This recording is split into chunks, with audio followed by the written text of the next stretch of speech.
అధ్యక్ష మీరు చూస్తే సాగునీటి ప్రాజెక్టులు కానివ్వండి, ఇంకో పక్కన యూనివర్సిటీలు కానివ్వండి, అదేవిధంగా పెద్ద ఎత్తున పెట్టుబడులు రాయలసీమలో వచ్చినట్టే దానికి కారణం తెలుగుదేశం పార్టీ. అధ్యక్ష తెలుగు గంగా ప్రాజెక్టు దగ్గర నుంచి ఇతర సాగునీటి ప్రాజెక్టులు కూడా ఆనాడు విశ్వవిఖ్యాత నటసార్వభౌమ స్వర్గీయ నందమూరి తారక రామారావు గారి దగ్గర నుంచి ఈనాటి చంద్రబాబు నాయుడు గారి వరకు పెద్ద ఎత్తున సాగునీటి ప్రాజెక్టులు తీసుకొస్తూ జరిగింది.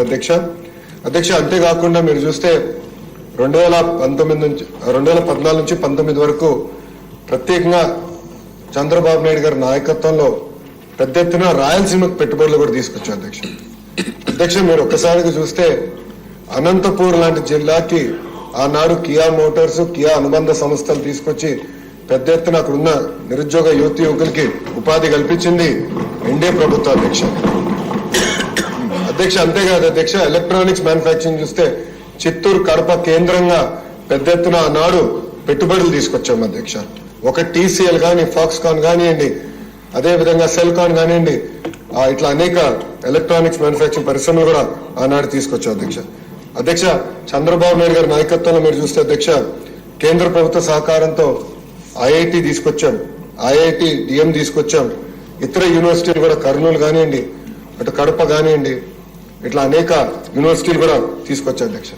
అధ్యక్ష పాదయాత్రలో కూడా నేను చూశాను. అధ్యక్ష ఆనాడు హార్టికల్చర్ మిషన్ అని చంద్రబాబు నాయుడు గారు ఒక మిషన్ మోడ్ లో హార్టికల్చర్ తీసుకెళ్లారు. అధ్యక్ష దాంట్లో నేను చూస్తే అధ్యక్ష అరటి కానివ్వండి, డ్రాగన్ ఫ్రూట్ కానివ్వండి, అదేవిధంగా సపోటా కానివ్వండి, మామిడి కానివ్వండి, డేట్స్ కానివ్వండి పెద్ద ఎత్తున ప్రోత్సహించారు.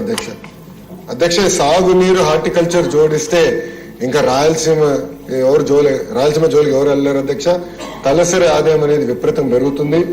దాంట్లో భాగంగా అధ్యక్ష పాదయాత్ర చేసినప్పుడు కూడా నేను మిషన్ రాయలసీమ అని, రాయలసీమ డిక్లరేషన్ అని కూడా నేను ఆనాడు ఇస్తాం జరిగింది. అధ్యక్ష మిషన్ రాయలసీమ చాలా స్పష్టంగా ఆనాడు నేను ఇక్కడ పాదయాత్ర చేశా, ప్రజల సమస్యలు తెలుసుకున్నా.